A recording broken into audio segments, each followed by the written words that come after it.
Welcome to the Biomesight podcast, hosted by Dr. Carly Polland, clinical lead at Biomesight.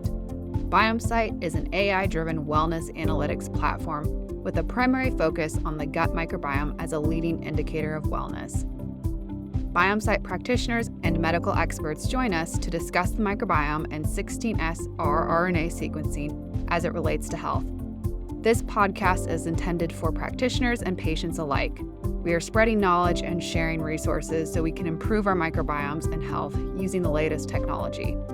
Head on over to biomesight.com to purchase your stool test kit to discover your microbiome. Practitioners can register for a free account to get access to our gut microbiome analysis platform that supports FastQ uploads from multiple labs.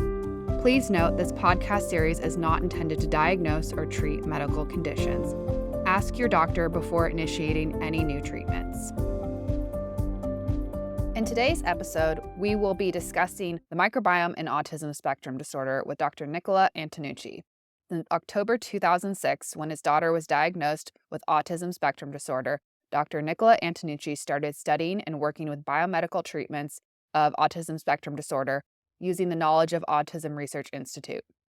He is director of the Biomedical Center for Autism Research and Treatment in Italy, where he meets Italian and international patients coming from more than 30 different countries around the world. In his biomedical center, he is working exclusively with children affected by neurodevelopmental disorders. In 2010, he founded a research group to study molecular and cellular changes in autism spectrum disorder. This group is conducting several research trials in collaboration with different international universities and researchers in Europe and the United States, and has already published several works in international peer-reviewed journals in the field of autism. Thank you so much for being here. So today I want to focus on the microbiome and how that intersects with autism. But let's start with your story and what led to you getting into autism research.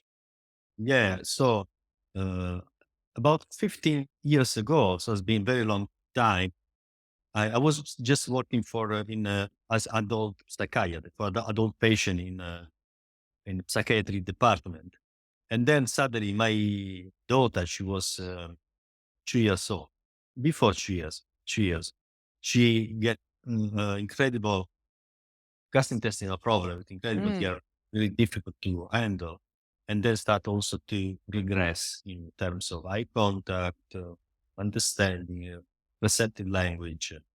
And so I had the first time that I was facing with a situation like that, because, I never studied and never heard about autism as an inflammatory disorder. But just, we've been studying Melania Clay or uh, Peteline, all this psychology is talking about refrigerated matter or something like that. Okay.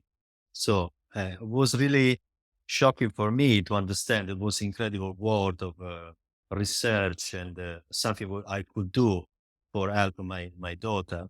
And that's why then I started what it actually make really the difference. I opened my eyes was putting her on gluten-free, casein-free diet. So was really game changing for her.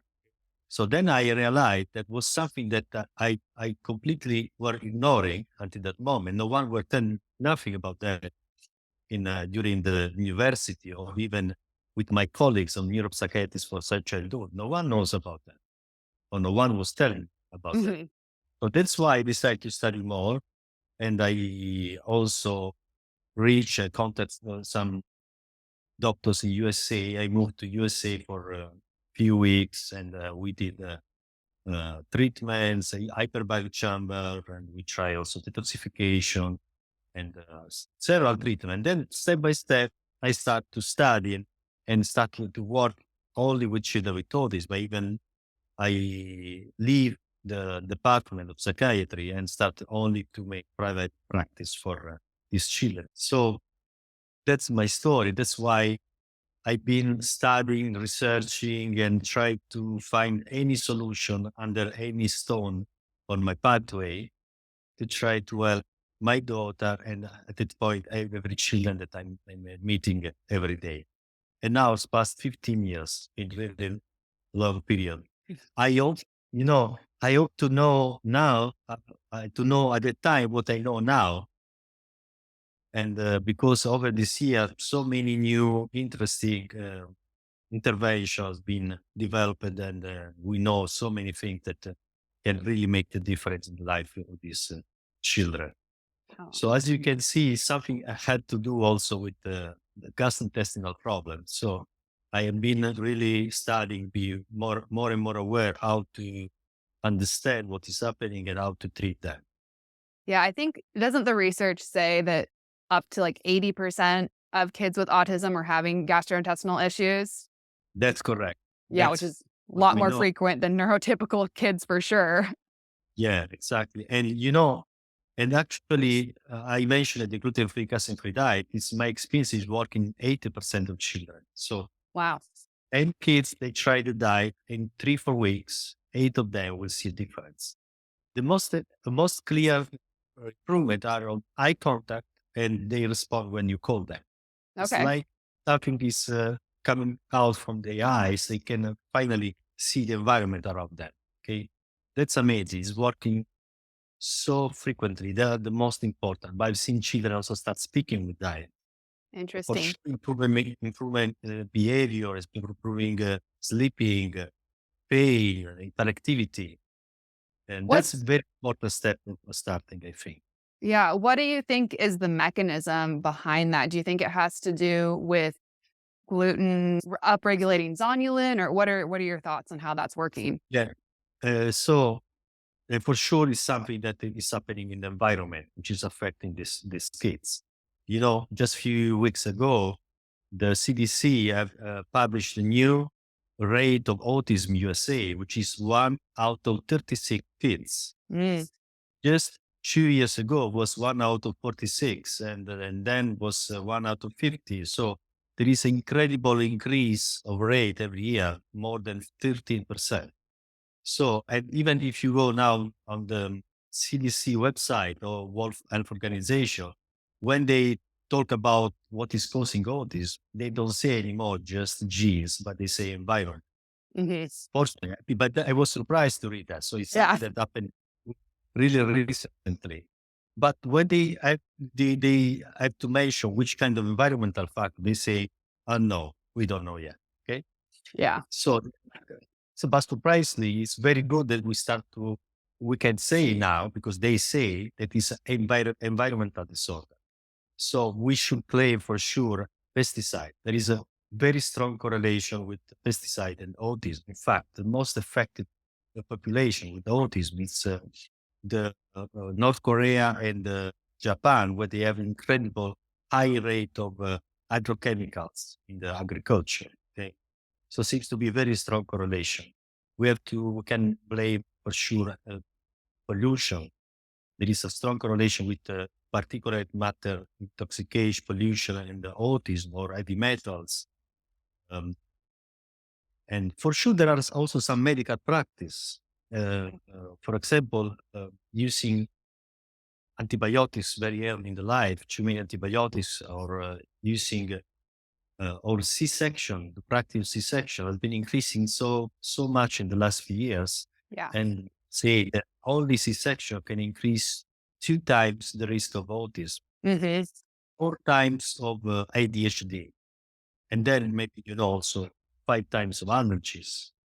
And we know how important is the natural birth instead of C-section because the children are missing passing through the vaginal channel this kind of microbiome heritage are coming from the mothers. So the first bacteria they go in the belly of the skin are coming from the skin of the doctors, the surgeons, and the mothers. And they say that the children coming from a C-section, the most prominent uh, uh, bacteria are Staphylococcus, are not Oh, lactobacillus, okay, okay. as Yeah. supposed. So you see how it's already these first steps of life, these first choices of life for these kids are already changing dramatically, even the evolution, the brain development of yeah, inflammatory problems and also gastrointestinal and autoimmune disorders that can come from that. So yeah, those I think are really important. Then yeah, we have I made a research how, for example, paracetamol is affecting the immune system and the oxidative stress in these kids. So some medication that we are using maybe are also affecting. That's why it's not they are not useful, but we should take more attention, pay more attention in specific kids that maybe can be more fragile when they are exposed to specific condition situation. And then the food, for sure, food is so poor in nutrients now. They say that the in last century we have lost 50% of the nutrients in what we eat. Mm. So we are missing fibers and antioxidant, and everything can be helping and supporting these kids. Yeah, I So saw a research study that was saying that in terms of the genetic diversity of the food we're eating, we've lost like, I think it was close to 80%. And so, of course, that's going to affect the diversity of the microbiome. So I wasn't aware of the loss of nutrients. So that's really interesting. 50%, that's crazy. Yeah, you see, so it's really, we really need to support these kids since the beginning, what they are missing in terms of also of supplementation, I believe. Hmm. So all these factors for sure are affecting the gastrointestinal tract because, as you know, uh, it's not the skin, the interaction, the environment is not interacting with the skin, but with the Yeah. 32 meter squares of our gastrointestinal tract. So everything is passing through the gastrointestinal tract, where we have very important cells, which are the mast cells.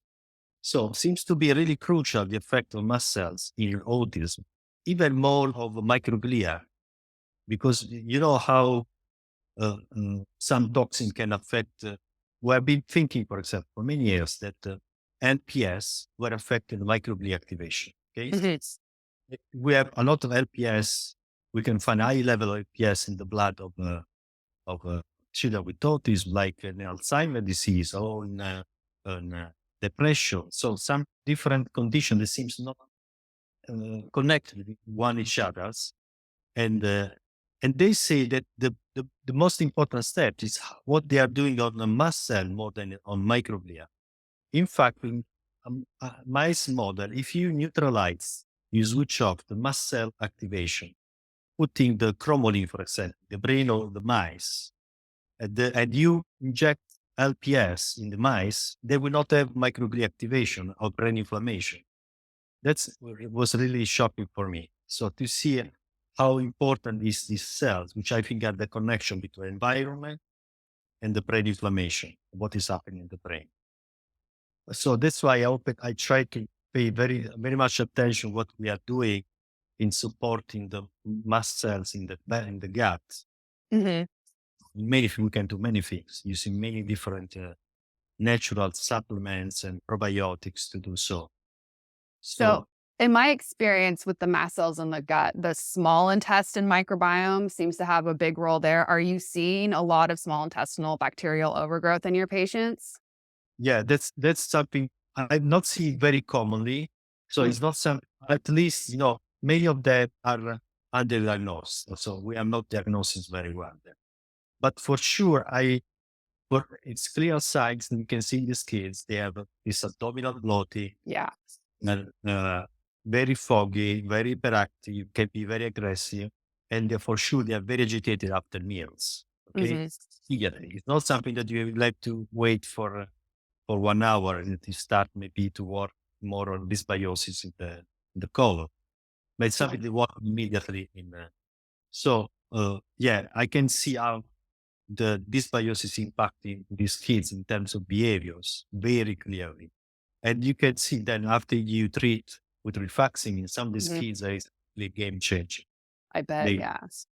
in terms of not just behavior but also focus, attention, learning, and language. So can impact so much on the brain inflammation and on the brain fog that these kids usually have. So I Absolutely. know, Yeah. yeah, I know you are very expert about that. I've seen something in your social networks, so I was really interested to read. Yeah, I work a lot with small intestinal bacterial overgrowth and neurotypical people, and I do see it impacting the brain a lot. Like one of the very common symptom I see is cognitive dysfunction. Patients are describing it as brain fog, and when we treat the small intestine bacterial overgrowth, they're seeing improvements. So, makes sense to me that in a condition where you have maybe some pre-existing brain inflammation, SIBO would then worsen it. Yeah, and sometimes some of these rifaximin I've seen working much better than natural supplements for that. I don't know what is your experience, but sometimes you really need to use this kind of molecule to have a Yeah. new experience. Yeah, I would say so. My experience with rifaximin versus berberine in particular, they both can work well. My patients have a slight preference for rifaximin because it has less side effects for most people. One of the things that berberine can do, you're usually having to use it at pretty high doses, and it's going to upregulate bile acids, and so then we get a lot more diarrhea and those kinds of side effects. So all in all, yeah, rifaximin um, seems to be more tolerable and it works great. The berberine can work great, but I would say it is less tolerable. Yeah, no, that's why it's the best choice for me because with kids, you don't know how much they are tolerating or not. You see aggressivity, agitation. So yeah, and it's very hard for parents to handle die off side effects. So Yeah. you have to be really surgical. You have to do something that make the difference for these kids immediately, and then maybe you can negotiate more natural things to try to long term keeping the situation under control long term. Mhm. So what kind of things are you seeing in the large intestine microbiome? I think you mentioned parasites. Any other issues that you're seeing there contributing to the brain inflammation? Yeah. So yeah, all these years I've been able like to understand with behavior which kind of microorganisms they have more than others. For example, these kids have an incredible big problem with yeast. Okay, Okay. yeast overgrowth is everywhere. You can find esophagitis with yeast. You can find uh, overgrowth in the colon, and the very typical behavior of these kids is they start to laugh for no reason. They became very interactive, especially in the evening. They can have some genital stimulation. They start to giggling, to flapping, to be hyperactive, especially in the evening. So it seems to be, and they are also have a sugar craving. Mhm. That's all adult people. But they are really looking for everything is contains starches and refined sugar. So I believe that there is clear kind of sugar fermentation. They produce ethanol. They became like drunk. You can see these kids drunk just 1 hour after eating biscuits or drinking soft drinks. Okay, Mhm. so it's a very common problem. And the other situation, typical as this kid, they have mood swings. They can be laughing now, and after a few seconds can have aggressivity and really dysphoric. So treating yeast, it's really like uh, it's a monster that you have to fight every time. You have kids that have to be antifungals all over the time. Maybe once per month, maybe once every 2 months, they have to clean. I usually say to parents of my patient, think about the gastrointestinal tract of your kids is like the walls, the humid walls of an ancient house. You have to paint every month to remove the mold. It's the Mhm. same for seems that the immune system is not really able to handle these opportunistic pathogens because the immune system has been imbalanced. And from one side, on the other side, I think that mast cells, the immune system is overreacting every time Mhm. to the toxins produced by yeast. And another big problem is very common as well is parasites. It's very difficult to find parasites in mostly for everywhere. The tests are not really useful sometimes, or you have to use very specific laboratories, and you have not so much also tests they are looking for genes of parasites. Mhm. Maybe testing some, but it's very clear when kids have parasites. they start to put everything in the mouth. Mm. Children mouthing object, they have for sure parasites. And then they have grinding teeth, and they are awakening with screaming or with nightmares. Okay, that's a typical of parasite. And these symptoms, they are all together, even worse during the full moon time. Mm. That's so. If you have a child, it's getting worse in full moon time. That's a clear signs of parasites. Interesting. So another really important step, especially in teenagers. When they have parasites, they became very aggressive. So you can just fighting parasites, you can improve a lot of behavior, aggressivity, and uh, and of course, I'm really concerned about these behaviors and little kids putting toys and plastic and everything in the mouth because they are getting intoxicated a lot by heavy metals. It's very common to find lead in plastic, for example. Mm. So it's something that I really try to treat as much as possible. The other important problem is Clostridia. Mm.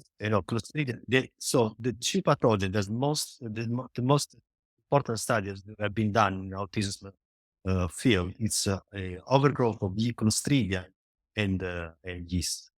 Clostridia, there is a very interesting research of McFay. It's a Canadian researcher. He put the hydroxyphenyl propionic acid produced by Clostridia inside the ventricles of the mice, and they just in few minutes they are transformed in autistic mice. It's because um, these kind of molecules are so toxic for the brain. They're overactivation, activated microglia, and they start to not interact anymore, to have some ritual movements, so became like autistic immediately. Wow. So that's why Clostridia is another important step. You can see children with Clostridia, they usually have a Beijing guide. They put everything in a row. They open and close the doors. They are also aggressive. And then you can see also, of course, in the blood test and the stool tests are very important for them. And you can see they have chronic diarrhea, for example. So treating Clostridia is another very important step. One of the molecule I like for that, it's nitazoxanide, adenine. Hmm. And you can do three things at once, treating Yeah. Clostridia, parasites, and virus. So Okay. that I've so used it for combination, parasites, but not for Clostridia. So that's interesting. yeah, that's amazing. That's and and Clostridia, sorry, the nitazoxanide is also one of the most powerful antiviral for measles. Mm. So there is there are some theories about measles and autism. Uh, it will be too long to talk about this, but oh, for example, nitazoxanide and working on also COVID has been treated for COVID. So it's very interesting. Sometimes you have some uh, unrecognized chronic viral problems in kids. So nitazoxanide can be a very good option. Wow. And it's something that they use because when you have just one thing that can treat many things, that's amazing. Mhm. Are So you seeing any other microbiome issues? Like, are you seeing more proteobacteria producing the inflammatory LPS in the large intestine? that's quite difficult for me to recognize.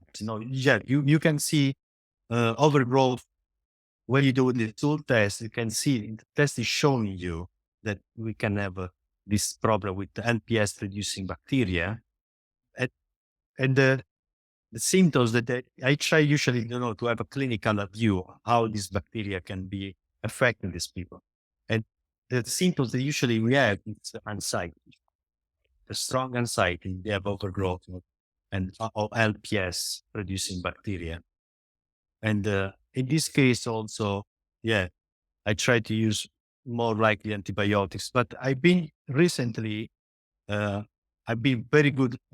Discovery for me is the Biomesight test, which I'm using a lot recently with my patient because give a very good idea, a very specific picture of what is happening in that moment in the stool for my patient. and also supporting my choices in terms of prebiotics and probiotics, because you cannot just work and try to kill this bacteria. You Yeah. know, and use probiotics in situation after it can be even worse. Hmm. But I feel like I have to do that in the acute emergency. I have to do that to really calm down very difficult situation.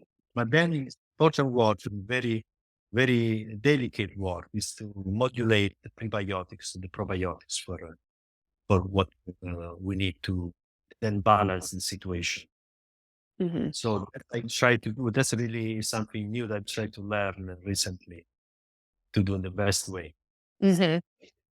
Are you seeing like basically lack of beneficial species like low bifidobacterium or low lactobacillus in this population? Yeah, the most of the research say that the bifidus are the most missing bacteria in these children. So Hmm. modulating it's very interesting. And very recently, I'm using there is a little company in Italy. They are producing a probiotic which have a very single species with Bifidobacterium adolescentis. I don't know if you know that. It's able to convert glutamate to GABA, Hmm. which is something we need. And it's helping in okay, better sleep, but hyperactivity and anxiety. So I like this kind of single straight Yes. probiotic, which are doing something really specific for some kids. And we have another probiotic, another little company that is putting recently on the market. It's called uh, a probiotic which contains Lactobacillus plantarum, so very specific strain, which is increasing serotonin because we have also a problem with serotonin in these kids.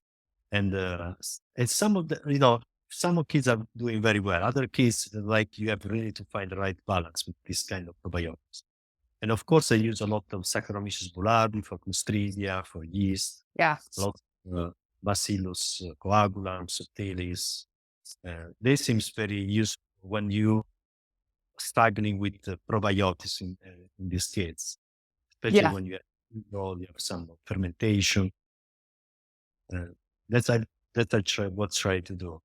Yeah. That makes sense. Yeah. When I see a lot of different overgrowths in terms of probiotics, the Saccharomyces boulardii and then the Bacillus coagulans and also sometimes Bacillus subtilis, those seem to be work really well tolerated, where sometimes the lactobacillus or the bifidobacterium probiotics um, kind of hit or miss sometimes. But that's really interesting about the bifidoprobiotic because the adolescences, that species is like a resident species that you would expect to see once you've transitioned into the more adult microbiome. So it makes sense that that would have some good clinical outcomes. Where a lot of the probiotics out there, they're not necessarily the same species or strains that you would find as resident species. And then also, it totally makes sense that that one is effective since it's making the GABA. So having that direct gut brain access there. So that's really cool. Yes, exactly. Um, okay. So I think so we talked about the fungal overgrowth, the parasites. Yeah, this has been really interesting. Is there any other thoughts or anything else you want to share with us? Um, yeah, I have learned in these years that how important is really to focus on gastrointestinal tract, working the same time on diet. Diet is so important in this case because gluten, casein are increasing zonulin and increasing leaky gut.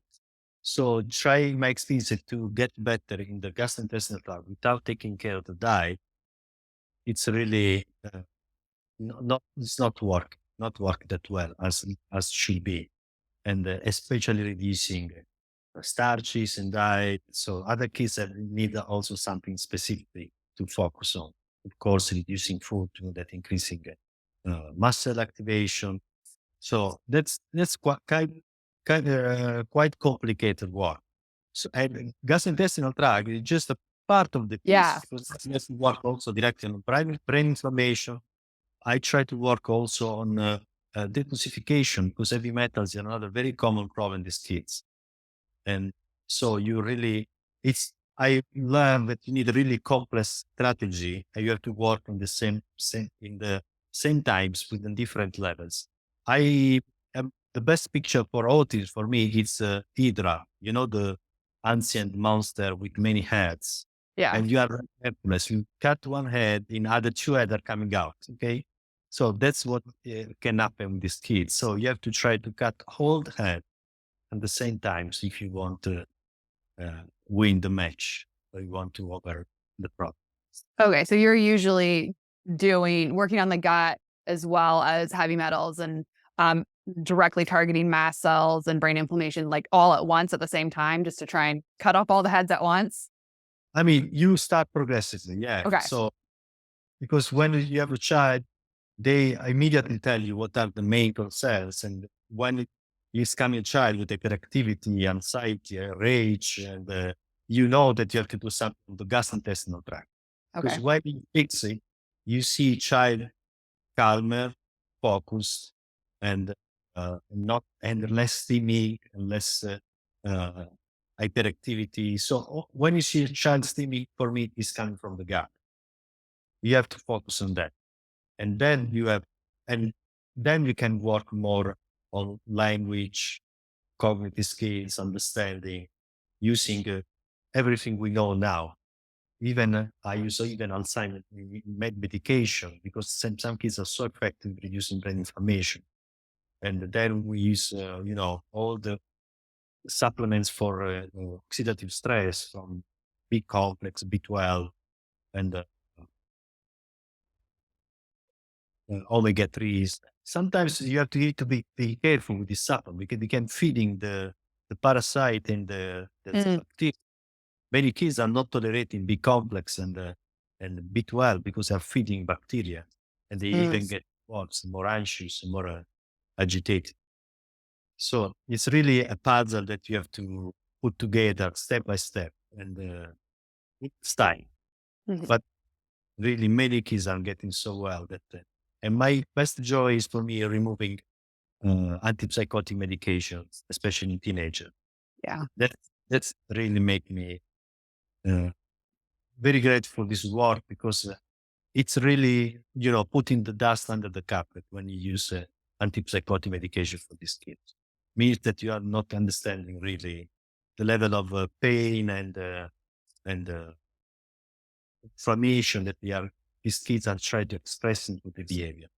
It's Hmm. like for the dentist, because you have pain, you start to complaining for the pain, and instead of treating your teeth, he's giving you benzodiazepines. It's the same. Yeah. Make you shut up. Just that's what that's what we risk to do as doctor with these children. Hmm. That's what we should try to do. We try to make very new understanding and also more information with doctors and colleagues about what really is autism, how to treat it.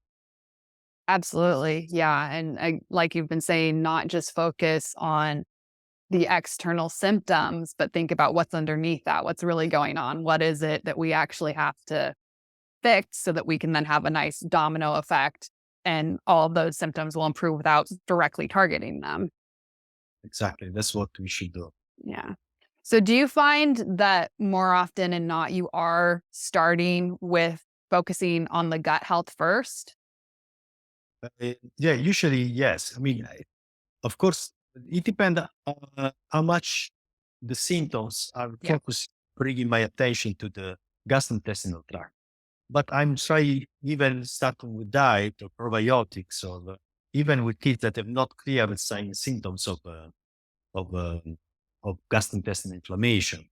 Because when they talk about 80%, they are talking about when they make a biopsy and they check on the mucosa what is there, and they found 80% have inflammation. But then the parents say, "No, my child is going to toilet every day.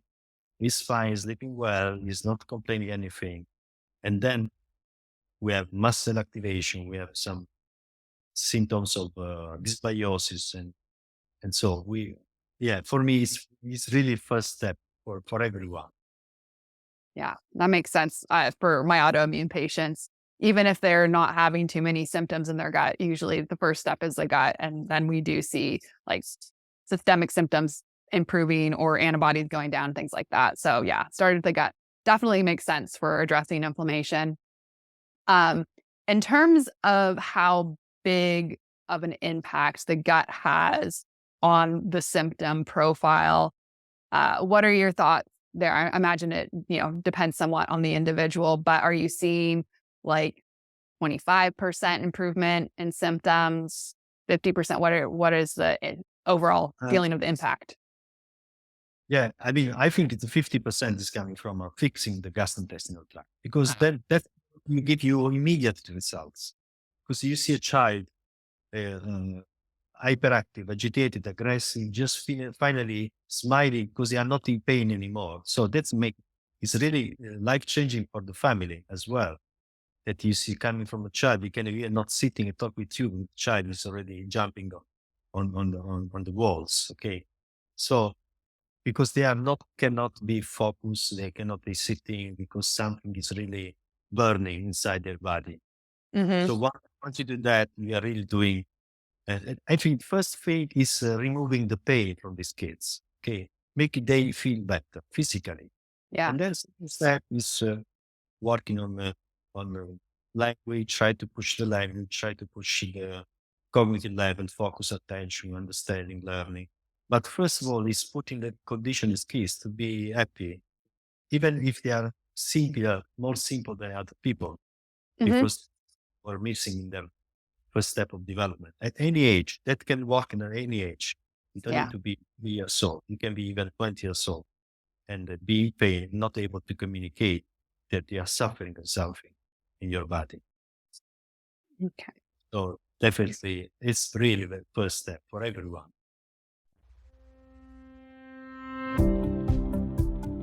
Thank you for listening to the Biomesight podcast. Please go to biomesight.com to learn more about microbiome testing for patients and practitioners. Please see the show notes for additional resources and information about our guest.